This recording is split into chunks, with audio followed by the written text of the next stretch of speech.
Alright, today's video, how to get electricity in your van the easy way. These are my two portable power stations. I've had this one for a couple of years. I believe it cost me about $134. It has 155 watt hours of electricity, I believe. My girlfriend got me this for Christmas. This one has 110 watt hours of electricity, and I believe this goes for about $110. So what that means is 110 watt hours. This is what this has. So that means if I ran 100 watts, 110 watts, it would go for 1 hour. So let me show you guys a little demo. I wanted this one. I put this on my Amazon wish list because it tells you how many watts and accessories running, and it also tells you how much charge you're getting. So let me show you guys that right now.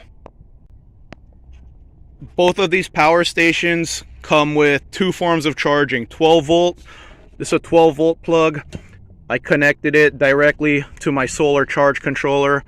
I will do an update video on solar. This is the better way to get electricity in your van, but this is the easy way. So I will talk about the more difficult way, the more complex way later. But 12 volt port, so it says I'm getting 10 watts in, so it's receiving 10 watts of charge right now with the 12 volt. Now I'm getting almost 40 watts of charge, and I'm using the power plug it came with. So power plug or 12 volt, those are the two charge options it came with. So with the household plug, almost 40 watts, so 4 times faster than the 12 volt. Here's the third way of charging this. This is not included. Charging it with solar. So right now I'm only getting 2 watts, 3 watts, 4 watts. So not much right now because the solar panel is in the van. So what you need to charge it with the solar panel is, of course, a solar panel and this adapter right here. The adapter goes straight to the charge port.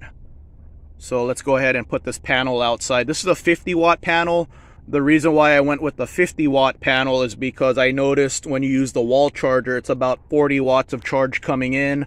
I'm sure there's a regulator built in, but I don't want to risk breaking this. So I got a 50 watt panel to stay close to the 40 that the wall charger provides. So let's try to get the best spot for this solar panel. Here's the panel outside of the van.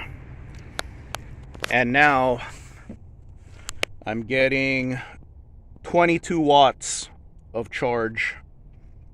So not the 50 that this is advertised at, but I'm getting more than the 12 volt, less than the wall charger. Let me go ahead and try to get more wattage in while we have sunlight here. Let me see if I could place it at a better spot. Getting a little more watts in. I'm up to 27, and I placed the panel more at an angle facing up, trying to get more sun. So it's all about panel placement. So 27 in right now. So my intention with this solar panel is to put it on the roof of my van, and I will share a clip with you guys on the easy way to put a solar panel on the roof of your van with no drilling. Here's the clip right here.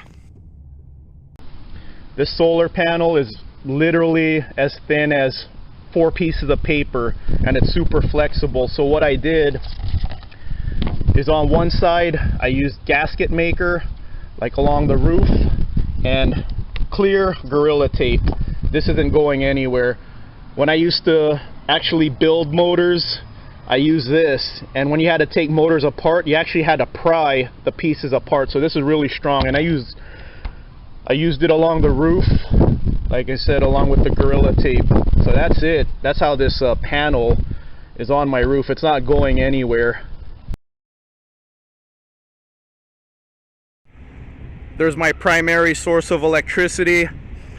That goes into the charge controller, into a battery. This is my original panel. This one came from my original van build, and it no longer works. I'm not a fan of drilling into my roof.